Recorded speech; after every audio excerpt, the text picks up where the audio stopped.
Hoy vamos a hablar acerca de la mirada de vuelta. La mirada de vuelta es un concepto muy importante en el retrato fotográfico, así que lo vamos a estudiar hoy en profundidad. Vamos a hacer comparaciones con la pintura, con la historia de la fotografía, vamos a ver fotos, vamos a ver videos y vamos a tratar de entender qué es esto de la mirada de vuelta. La idea de la mirada de vuelta en fotografía explora la interacción entre el fotógrafo o la fotógrafa y el sujeto, o sea, la persona fotografiada. Y interpreta la manera en la que el sujeto fotografiado devuelve la mirada a la cámara. Esto es bien interesante porque el sujeto fotografiado puede no estar devolviendo la mirada hacia la cámara del fotógrafo, puede estar mirando hacia otro lado, como yo estoy mirando ahora fuera de cámara. Entonces hay dos situaciones, la de la persona que mira a la cámara y la persona que mira fuera de cámara. Llamamos mirada de vuelta a la situación en la que la persona fotografiada mira a la cámara. Pero esto tiene un aspecto mágico porque en realidad la persona que es fotografiada y mira a la cámara está interpelando con su mirada al observador de la foto terminada. Entonces el fotógrafo pasa a convertirse en una especie de medio o de medium o de intermediario simplemente entre la mirada de la persona fotografiada y la persona que ve la fotografía. ¿Se entiende esto? Es un puente súper mágico. La persona que va a ver la fotografía va a estar recibiendo la mirada de la persona fotografiada. Mientras que si la persona fotografiada mira fuera de cámara no va a recibir esa mirada. Esto es central porque habla del concepto del modelo o el sujeto fotográfico como autor. Está actuando el modelo o el sujeto fotográfico enfrente de quien mira la fotografía. Esto ha sido muy revisado, la mirada de vuelta, y en estudios sobre el colonialismo, es decir, en las maneras que los fotógrafos coloniales, ingleses, alemanes, italianos, franceses, belgas, fotografiaban los hallazgos del colonialismo y muchas veces hacían mirar a los sujetos a la cámara también. Ahora, el mecanismo de la devolución de la mirada de esos sujetos coloniales era de sumisión. Entonces, también hay un péndulo de poder. Eso es algo que es sumamente interesante. Por ejemplo, es el caso de las fotografías de Steve McCurry, el fotógrafo de National Geographic, que tiene una mirada colonial, una mirada de espécimen. Y percibimos en fotografías como la fotografía de la niña afgana de Steve McCurry, que la persona fotografiada devuelve la mirada, pero parece no estar comprendiendo lo que el fotógrafo hace con ella, hace con su imagen. Se van generando imágenes que tienen asimetrías de poder y eso se ve en este tipo de fotografías heredadas del colonialismo, de los procesos coloniales.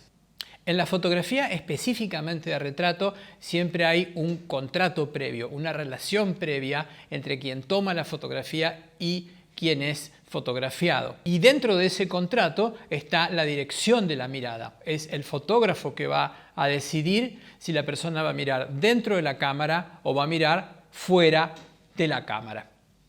Y también ahí es donde aparecen pequeñas irregularidades. Por ejemplo, la persona fotografiada a veces no sabe que debe mirar la cámara o a veces no sabe que debe mirar el lente de la cámara. A veces mira por encima de la cámara o a veces mira el trípode. Es algo que siempre debemos indicar, que miren el lente, no la cámara. O que no miren al fotógrafo. A veces la persona fotografiada mira al fotógrafo, entonces su mirada no está absolutamente conectada.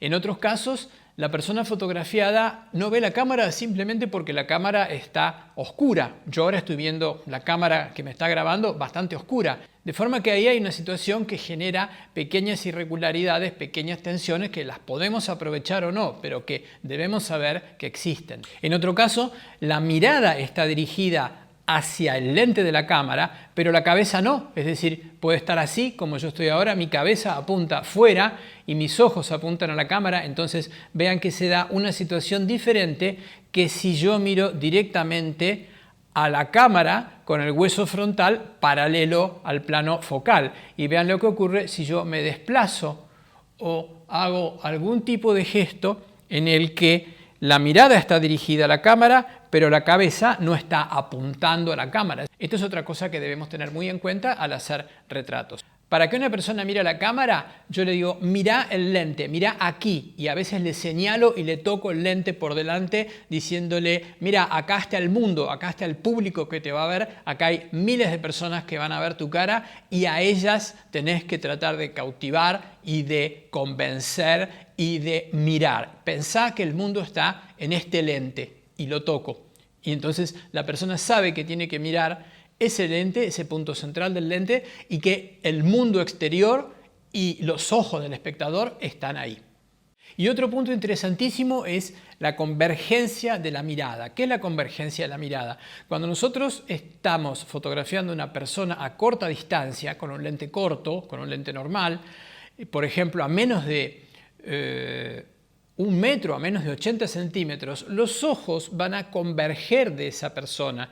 Los ojos van a estar enfocando a un sujeto más cercano y por lo tanto se van a unir, van a dar una visión, no como si la persona estuviera visca, pero sí vamos a percibir que está mirando un objeto que está cerca. Mientras que si nosotros utilizamos un teleobjetivo, como estamos haciendo en este video, la cámara está más o menos a 3 metros de mi cara, los ojos van a estar casi en la posición de enfocar al infinito y entonces las pupilas van a estar lo más separadas posible. Esto va a dar una sensación de relax, de tranquilidad y una sensación de que la mirada abarca más. Entonces es muy importante que tengamos en cuenta que cuando estamos muy cerca de la persona fotografiada, los ojos van a converger, van a estar unidos hacia el centro de la cara. Eso es súper importante tenerlo en cuenta cuando hacemos retratos. Y por supuesto, depende de lo que queramos hacer. Si queremos hacer algo inquietante, raro, podemos jugar con la idea de que la persona esté muy cerca. Si queremos hacer algo más clásico, que la persona esté más relajada, la cámara tiene que estar lejos con un teleobjetivo para obtener ese tipo de mirada. La fotografía de retrato es siempre un contrato. Cuando hacemos la fotografía de retrato y la persona mira fuera de la cámara, esta fotografía es una fotografía que no implica tanto al espectador y al propio fotógrafo como la fotografía en la cual estamos haciendo que el sujeto mire a la cámara. Van a ser dos ideas distintas, dos sonidos distintas, dos situaciones completamente diferentes y está bueno que sepamos usar una u otra opción cuando hacemos nuestras fotos. Bueno, y vamos a revisar un poco de fotos y de pinturas también. Este es un retrato del director de cine Franco Piavoli, italiano, por el fotógrafo Ugo Mulas. Y lo que vemos aquí es que el fotógrafo está usando un lente corto. Por la perspectiva nos damos perfectamente cuenta de esto. Y fíjense que al estar cerca de la persona retratada, los ojos convergen, no están tan separados las pupilas como si estuviera esta foto tomada con un teleobjetivo. Entonces, esta es una cosa bien interesante. ¿Qué nos llevamos de esta foto? Recuerden, cuando tomamos una fotografía con un lente corto, las pupilas tienden a converger, a estar más cerca una de la otra, mientras que cuando tomamos fotografías con el teleobjetivo, las pupilas se separan. Bien, esta es otra foto famosa, icónica, es el retrato de Ingrid Bergman por Richard Avedon. Fíjense que Avedon está más lejos de la modelo, probablemente esté usando un teleobjetivo mediano. Y esto hace que las pupilas de los ojos estén más separadas. Y la fotografía de Ingrid Bergman no tiene esa intensidad en la mirada como tiene la foto anterior que estábamos viendo de Ugo Mulas, en la que los ojos parecen cerrarse, las pupilas parecen buscar contacto entre ellas. Aquí la mirada es más abierta simplemente porque el fotógrafo está usando un teleobjetivo a una cierta distancia de la modelo. Bueno, en esta foto de Angelica Houston tomada por Avedon, que está tomada con un lente corto, precisamente lo que vemos es que los ojos, la parte de la pupila, está más cerrada. Y además no sabemos si la modelo, la actriz Angelica Houston, tiene algún tipo de estrabismo o está mirando por encima de la cámara o está mirando levemente a un costado, pero hay algo raro en esa mirada que hace la fotografía, la hace muy encantadora y muy, muy perturbadora y que nos atrae a mirar. Pero es el caso de una mirada imperfecta, de una mirada descentrada, que es lo que le da atractivo a esta foto. Bien, y este es, bueno, uno de los autorretratos de Avedon. Y aquí también surgen las dudas. ¿Está mirando dentro del lente o está mirando levemente por encima del lente? En mi opinión, mira por arriba de la cámara y debajo de las pupilas se ve una zona blanca del ojo. Es decir, parecería que está mirando un poquito por encima de la cámara. Fíjense que no llega a conectar con nosotros, sino como que nos pasa por alto, nos pasa por arriba. Está mirando más allá que nosotros. Entonces, fíjense aquí cómo aprendemos a distinguir las formas de mirar. Bueno, y esta es Audrey Hepburn por Gianpaolo Barbieri. Esto es un caso de falsa mirada a cámara. En realidad está mirando arriba y a la izquierda de cámara, pero parece que mirara a cámara. Esto también es un caso que vamos a ver mucho en fotografía, que es las falsas miradas a cámara. Es decir, parece una mirada a cámara, pero no nos está mirando. Y sí se está dejando mirar. Bueno, y Arnold Schwarzenegger también por Avedon, aquí con un solo ojo recordando a Terminator. Fíjense como casi con una descripción casi inexistente de las pupilas, es una mirada muy fuerte y que conecta con nosotros. Y es el caso de que tenemos el cráneo, la cabeza, la cara apuntando hacia arriba y el ojo desciende a mirarnos, o los ojos descienden a mirarnos. Entonces aquí hay una disociación entre la posición del cráneo y la dirección a la que apuntan los ojos. Bueno, la Mona Lisa, para empezar con un poco de pinturas, ¿no? Da Vinci, y aquí sí es claramente la intención del pintor que la modelo mire a aquel que está mirando la pintura. Esto no va a ser siempre así en la pintura, hay montones de ejemplos, como en esta pintura del geógrafo de Vermeer, en la que el geógrafo está mirando otra cosa. Este tipo de teatralidad la encontramos mucho en la pintura, ¿no? Lo mismo que aquí, este famoso retrato de Chardin de la casita de cartas, en la que el personaje está abstraído completamente y ni se percata de nuestra presencia, está mirando las cartas, casi no tiene ojos. Hay una mirada, pero la mirada está fuera de nuestra conexión. Estamos mirando algo que está sucediendo sin que seamos advertidos.